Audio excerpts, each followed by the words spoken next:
Mərhəmətli və bağışlayan Allahın adıyla. Nəhcül Bəlağə. İnsanlar üçün elə bir dövran gələcək ki, onda şaha söz gəzdirəndən başqa heç kəs yaxın olmayacaq. Pis əməlli yalançıdan başqa heç kəs zirək adlandırılmayacaq və əməli düz olan insaflıdan başqa heç kəs zəif və aciz sayılmayacaq.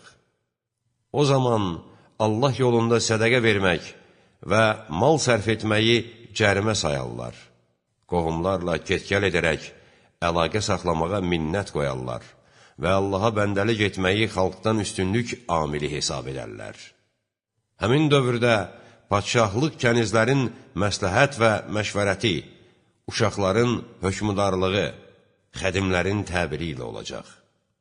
Dünya ilə axirət bir-birinə zidd iki düşmən və bir-birindən ayrı iki yoldular.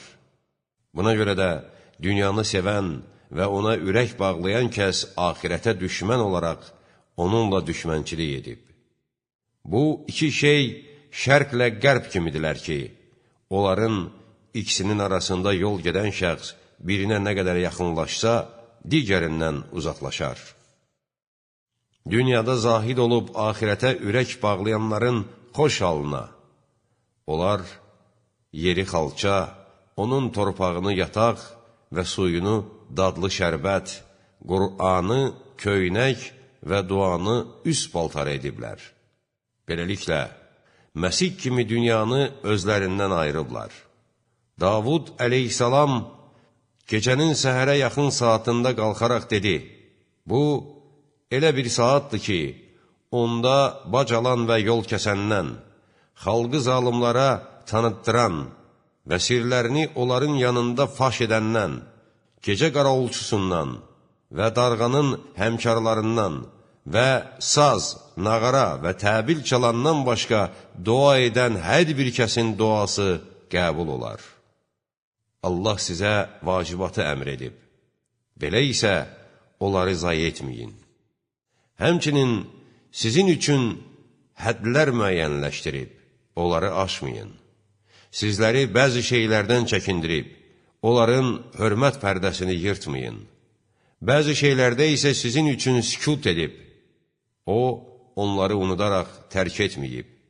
Buna görə də özünüzü onları əldə etmək üçün çətinliyə salmayın. Nə çox alim ki, cahillik və nadanlığı onu öldürür və onunla olan elm ona fayda vermir. İnsanın damarlarının birindən bir parça ət asılıb ki, bu, onda olan ən heyrətləndirici şeydir. O, qəlbdir. Onun xoşa gələn sifətləri və onlara zid xoşa gəlməz keyfiyyətləri var. Ona ümid və arzu üst tutanda tamah və hərislik onu xar edər. Tamahı cuşa gələndə hərislik onu həlak edər. Ümidsizlik ona yol tapanda həsrət və kədər onu öldürər.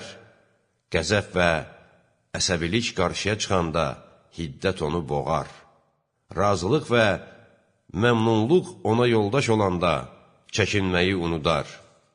Qorxu qəflətən onu bürüyəndə uzaqlaşmaq onu məşğul edər. Əminəmanlığı artanda qəflət onu oğurlayar. Müsibət və kədər üz verəndə dözümsüzlük onu rüsvay edər. Mal tapanda varlılıq onu itayətsizləşdirər. Yoxsulluq incidəndə bəla və çətinlik onu əsir edər. Aclıq çətinliyə salanda zəiflik onu əldən salar. Toxluğu çoxalıb həddini aşanda qarnın doluluğu onu zəhmətə salar. Beləliklə, həddən aşağı olan hər bir səhlənkarlıq ona ziyan vurar və həddi keçən hər bir artıqlıq onu məhv edər. Biz, əhl-i beyt ortada olan söykənəcəyik, geridə qalmış kəs özünü həmin söykənəcəyə çatdırmalıdır. Həmçinin həddi aşıb qabağa düşmüş kəs də həmin söykənəcəyə tərəf qayıtmalıdır. Əgər məni dağ sevsə, parça-parça olub tökülər.